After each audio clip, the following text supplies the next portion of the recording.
Hi everybody, welcome to Stamping with Melva. I'm Melva Peters and I'm an independent Stampin' Up! Demonstrator in British Columbia, Canada. And you can find me online at stampingwithmelva.com. And tonight it's time for a technique. So every other Thursday night I jump on and show you a different technique that you can use to create projects. It's not in making a card as I usually do, but this works for other kinds of projects, whether it's albums or 3D projects for that matter. And tonight I'm playing with my watercolor pencils. Hey, Lynette, welcome. Tonight it's watercolor pencils. And what I thought I'd do is something that I haven't done in a while. And that's where you actually use your watercolor pencils directly to color on your stamp and then spritz it with water and then stamp it. And it creates an abstract image. If you like, kind of perfectly stamped solid images, maybe this technique isn't for you, but I kind of like them when they're abstract, and this forms a bit of a background. So that's what I thought I'd do. There's two different ways that you can do it. One is you can color your stamp and then spritz the stamp, and the other one is you can spritz the water onto your watercolor paper and then stamp onto it. They both give slightly different images. They stamp slightly different images. So, hey, Catherine, welcome. All right, so let me switch over to my desktop and we'll get started.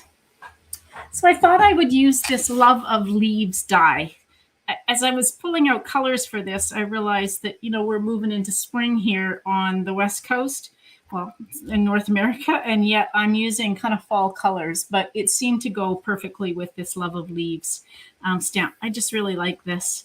Some great little sentiments as well. I haven't used this stamp very much, or this stamp set very much, and it's retiring. So I thought it was a great opportunity to pull it out and use it before it actually goes away at the beginning of May. Hey, Darlene, welcome.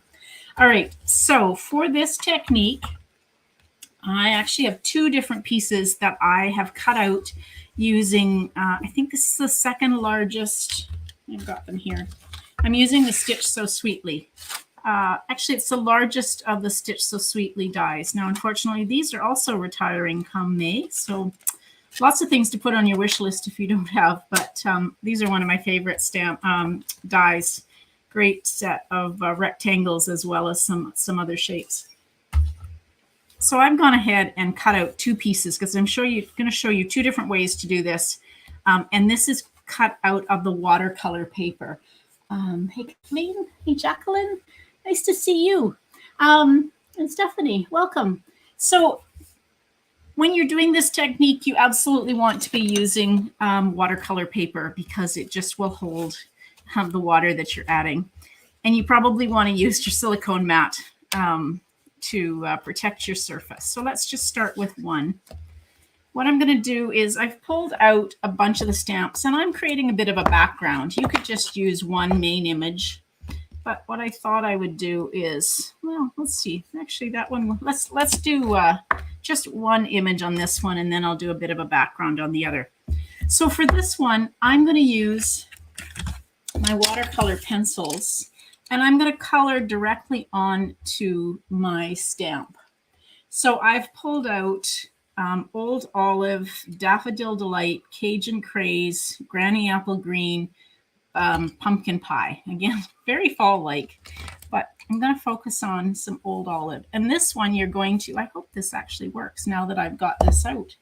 I might have to switch stamps because I'm thinking this is photopolymer, and I don't know that this technique is going to work with photopolymer. Well, that's not good. All right, let me switch it up a little bit. Talk amongst yourselves as I figure out a different stamp to use. So let's use this one. Gosh, I wasn't really thinking that you probably want to use a rubber stamp for this technique. So let's switch it up and use the Artfully Layered. This is a rubber stamp, and this definitely will work. So there's a tip. You want a rubber stamp. So I'm going to color directly on to my rubber stamp. And And I'm not really worrying that I'm covering everything at this point because I really just want to lay down some color. And then I'm going to go over it and add in some of the Granny Apple Green just to give it some extra color here.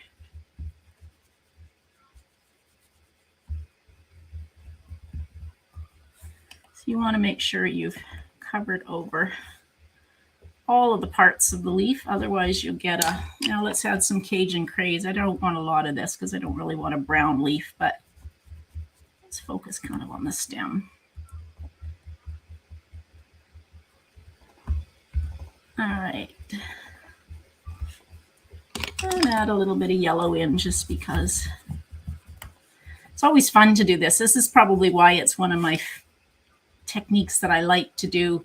Although I don't, like I said, I haven't done it in a while because you never really know what your card's going to look like and what the final image is. Okay, so I've got my watercolor pencil laid down, and now I've got a spritzer that I have just filled up with water, and I'm going to spritz my stamp, and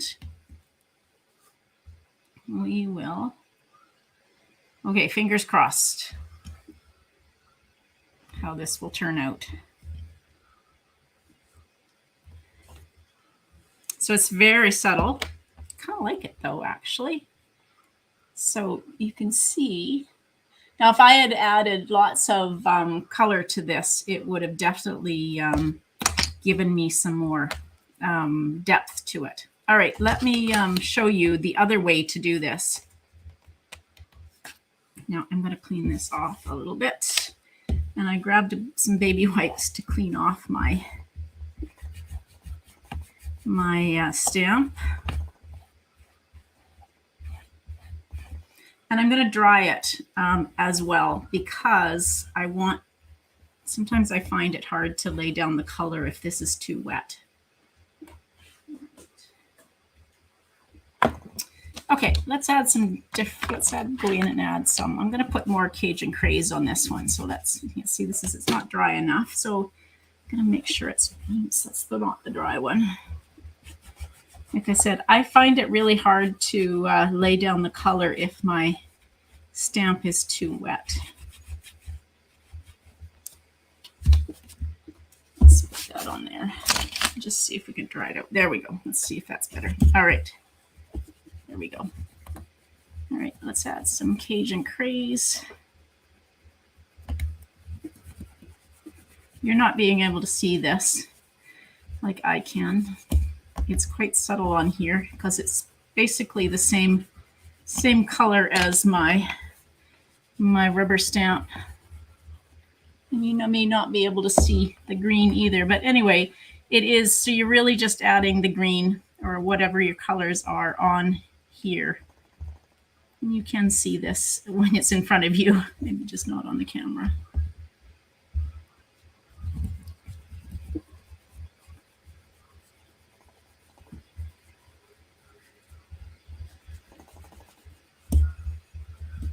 All right, let's just keep adding some color. I want to try and make it deeper color than what my first one was.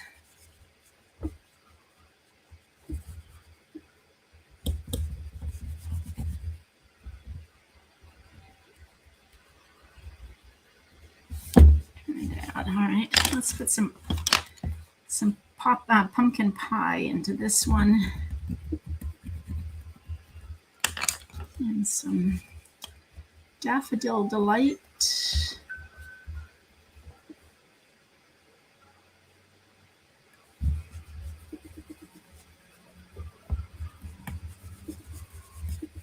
And finally, I have no idea what this is going to turn out like. Again, I think that's the fun part of this. All right. Hopefully I've got enough color. Now, I've got another piece here. Again, this is watercolor. Now, I'm going to just take this off camera, and I'm going to kind of saturate it, but you just want to spray it. Well, maybe we can do it. Just trying to not get it all over my ink. So I'm more or less kind of saturating. It's probably a lot. And then we will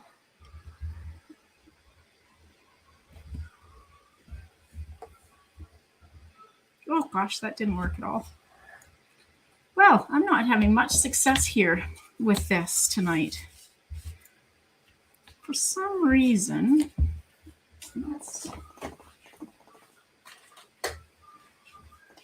I'm going to try and add some more color into this because I can still see a lot of color on here, and it's just not picking up color. Part of me is wondering whether I actually have some alcohol in my spritzers and not just this I know is water.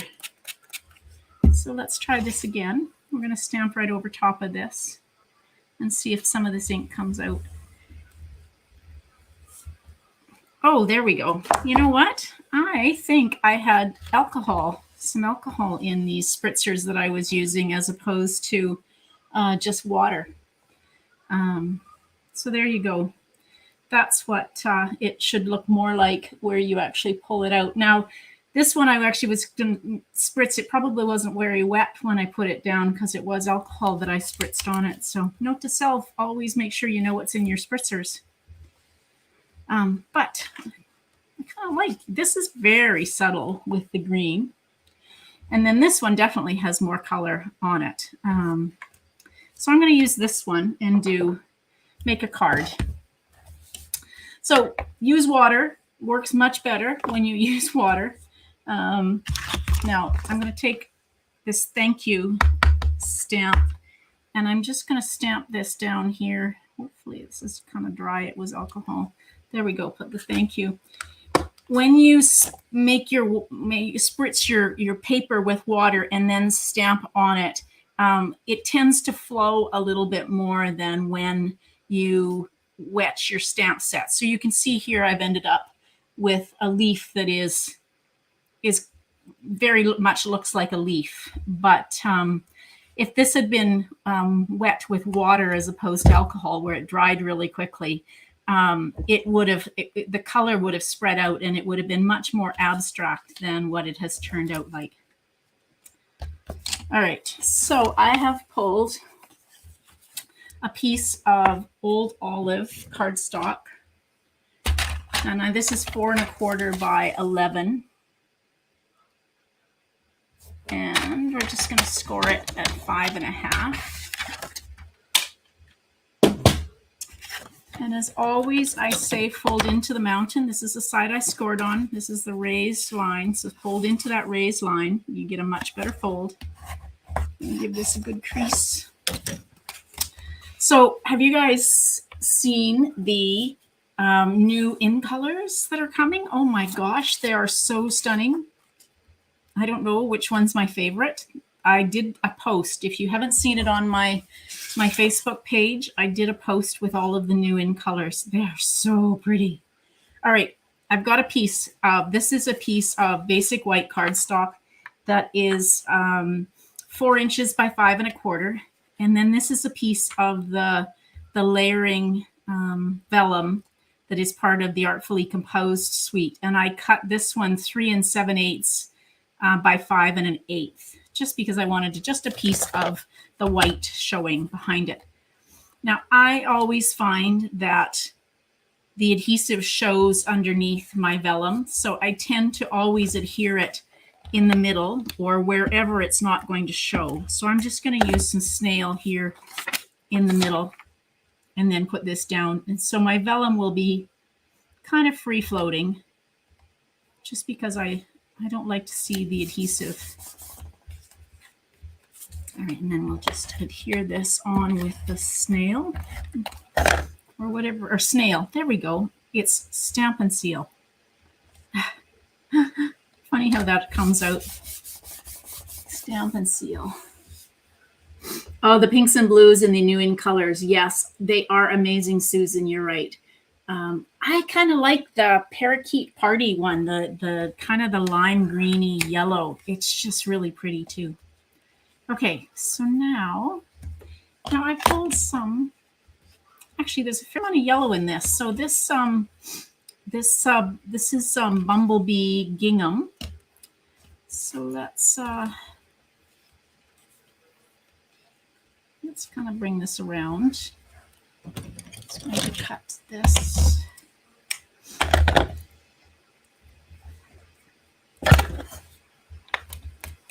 So I'm just going to adhere this. I've wrapped it around my card base.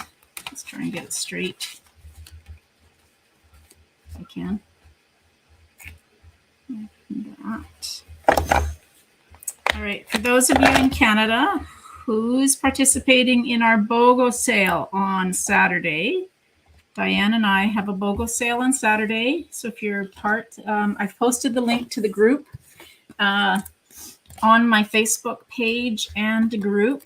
So there's still time to join, but we will be live from 7 a.m. to 7 p.m. off and on through the day, about every hour, with a demo to show you some things that you can get. So the way our BOGO works is you choose the retired product you want from our album, place an order for the equivalent amount. So if you choose $50 worth of retired product, then you'd put an order in for $50 before shipping and taxes, and you get the retired product for free.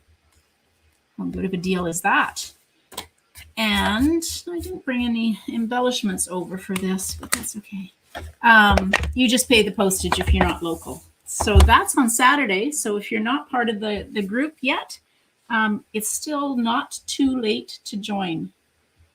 So we're going to have fun with that BOGO sale on Saturday. So let's oh, I don't have an ink pad. Okay, we'll just put this sentiment in the inside, or this piece. This is a piece of basic white cardstock that is 4 inches by 5 1/4. And I will just put that on the inside so that at least my inside of my card is finished. And we'll cut a piece off of this, and we'll just wrap it, tuck it underneath if I can. There we go. And wrap it. This is my faux bow. If you don't like tying bows, then this faux bow technique is a great way to just add a little bit of, looks like you've got a bow. All right, so a few tips since I didn't quite get this right. First of all, rubber stamps work better than photopolymer stamps. And then the second thing is make sure you've got water in your spritzer and not alcohol, because you will get a much better image. So this one was much better when I actually had some water and the color came off. So water, not alcohol, works much better. I kind of like the card as it is. It's not quite what I was thinking it was going to turn out like, but I still like it the way it turned out. Sometimes cards don't turn out the way you think they're going to, but hopefully it's quite a subtle color. But grab your watercolor paper, grab your watercolor pencils and play around, and you will be surprised at the amazing images. The other one that works really well is, like I said, when you spritz your background with water and then stamp on it with the watercolor pencils that have been colored on, you will get more of but it will bleed more, and so you will get more color all over. And then if you've got the same stamp or the outline of that same image, you can stamp it in tuxedo black. So you will get the background that's kind of all over the place like an abstract painting, and then the image in tuxedo black or another color. Make sure you let your paper dry before you do that technique. So that you create, if you're part of my Facebook group, don't forget to share them. It's getting close to the end of the month, and I'll be doing a draw for a couple of people who've shared their cards in March and sending them something in the mail for sharing. So I love to see what you guys are creating. Yeah, the ribbon, I don't know. The ribbon is still current, so I don't think it's on the clearance rack, but it's really pretty, that gingham ribbon. All right, everybody, thanks for joining me. I will not be live on Saturday with my normally I come on at 11 a.m. Pacific on Saturdays, but because Diane and I will be live off and on all day in our group with our BOGO sale, I will not be live on Saturday. But I will be live on Sunday at 12 noon with a project for you. So I hope you'll join me then. Thanks very much for joining, everybody. Happy stamping.